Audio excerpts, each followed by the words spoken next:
السلام علیکم۔ بسم اللہ الرحمن الرحیم۔ حضرت عبد الواحد بن زید رحمۃ اللہ علیہ جو مشائخ چشتیہ کے سلسلہ میں مشہور بزرگ ہیں، فرماتے ہیں کہ ہم لوگ ایک مرتبہ کشتی میں سوار جا رہے تھے۔ ہوا کی گردش نے ہماری کشتی کو ایک جزیرہ میں پہنچا دیا۔ ہم نے وہاں ایک آدمی کو دیکھا کہ ایک بت کو پوج رہا ہے۔ ہم نے اس سے پوچھا کہ تو کس کی پرستش کرتا ہے؟ اس نے اس بت کی طرف اشارہ کیا۔ ہم نے کہا تیرا معبود خود تیرا بنایا ہوا ہے، اور ہمارا معبود ایسی چیزیں بنا دیتا ہے جو اپنے ہاتھ سے بنایا ہوا ہو وہ پوجنے کے لائق نہیں ہے۔ اس نے کہا کہ تم کس کی پرستش کرتے ہو؟ ہم نے کہا اس پاک ذات کی جس کا عرش آسمان کے اوپر ہے، اس کی گرفت زمین پر ہے، اس کی عظمت اور بڑائی سب سے بالا تر ہے۔ کہنے لگا تمہیں اس پاک ذات کا علم کس طرح ہوا؟ ہم نے کہا کہ اس نے ایک رسول صلی اللہ علیہ وسلم قاصد ہمارے پاس بھیجا جو بہت کریم اور شریف تھا۔ اس رسول صلی اللہ علیہ وسلم نے ہمیں یہ سب باتیں بتائیں۔ اس نے کہا وہ رسول کہاں ہیں؟ ہم نے کہا کہ اس نے جب پیام پہنچا دیا اور اپنا حق پورا کر دیا تو اس مالک نے اس کو اپنے پاس بلا لیا تاکہ اس کے پیام پہنچانے اور اچھی طرح پورا کر دینے کا صلہ اور انعام عطا فرمائے۔ اس نے کہا کہ اس رسول نے تمہارے پاس کوئی علامت چھوڑی ہے؟ ہم نے کہا اس مالک کی پاک کلام ہمارے پاس چھوڑی ہے۔ اس نے کہا مجھے وہ کتاب دکھاؤ۔ ہم نے قرآن پاک لا کر اس کے سامنے رکھا۔ اس نے کہا کہ میں تو پڑھا ہوا نہیں ہوں، تم ہی اس میں سے مجھے کچھ سناؤ۔ ہم نے ایک سورہ سنائی۔ وہ سورت سنتے ہوئے روتا رہا یہاں تک کہ وہ سورت پوری ہو گئی۔ اس نے کہا کہ اس پاک کلام والے کا حق یہی ہے کہ اس کی نافرمانی نہ کی جائے۔ اس کے بعد وہ مسلمان ہو گیا۔ ہم نے اس کو اسلام کے ارکان اور احکام بتائے اور چند صورتیں قرآن پاک کی سکھائیں۔ جب رات ہوئی، عشاء کی نماز پڑھ کر ہم سونے لگے تو اس نے پوچھا کہ تمہارا معبود بھی رات کو سوتا ہے؟ ہم نے کہا وہ پاک ذات حی قیوم ہے، وہ نہ سوتا ہے نہ اس کو اونگ آتی ہے۔ وہ کہنے لگا تم کس قدر نالائق بندے ہو کہ آقا تو جاگتا رہے اور تم سو جاؤ۔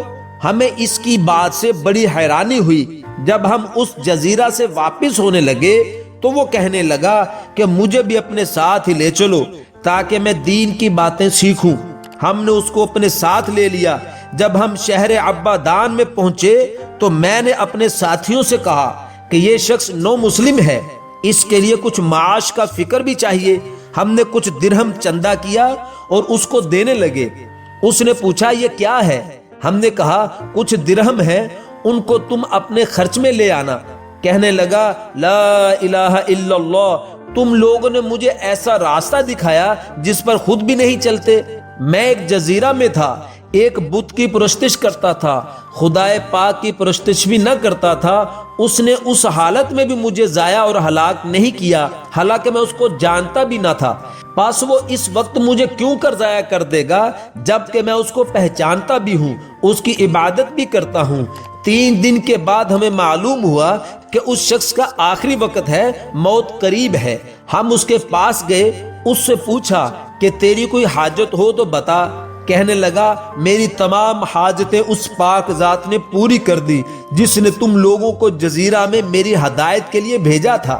شیخ عبد الواحد رحمۃ اللہ علیہ فرماتے ہیں کہ مجھ پر دفعتاً نیند کا غلبہ ہوا، میں وہیں سو گیا تو میں نے خواب میں دیکھا ایک نہایت سرسبز شاداب باغ ہے، اس میں ایک نہایت نفیس قبہ بنا ہوا ہے، اس میں ایک تخت بچھا ہوا ہے، اس تخت پر ایک نہایت حسین لڑکی کہ اس جیسی خوبصورت عورت کبھی کسی نے نہ دیکھی ہوگی، یہ کہہ رہی ہے خدا کے واسطے اس کو جلدی بھیج دو۔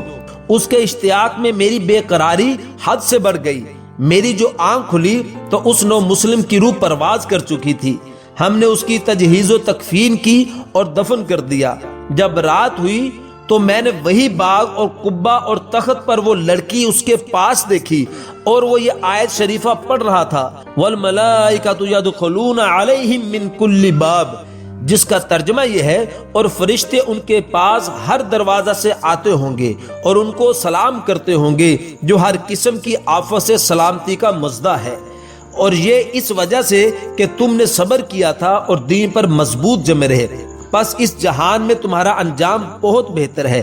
حق تعالی شانہ کے عطا اور بخشش کے کرشمے ہیں کہ ساری عمر بت پرستی کی اور اس نے اپنے لطف و کرم سے موت کے قریب ان لوگوں کو زبردستی کشتی کے بے قابو ہو جانے سے وہاں بھیجا اور اس کو آخرت کی دولت سے مالا مال کر دیا۔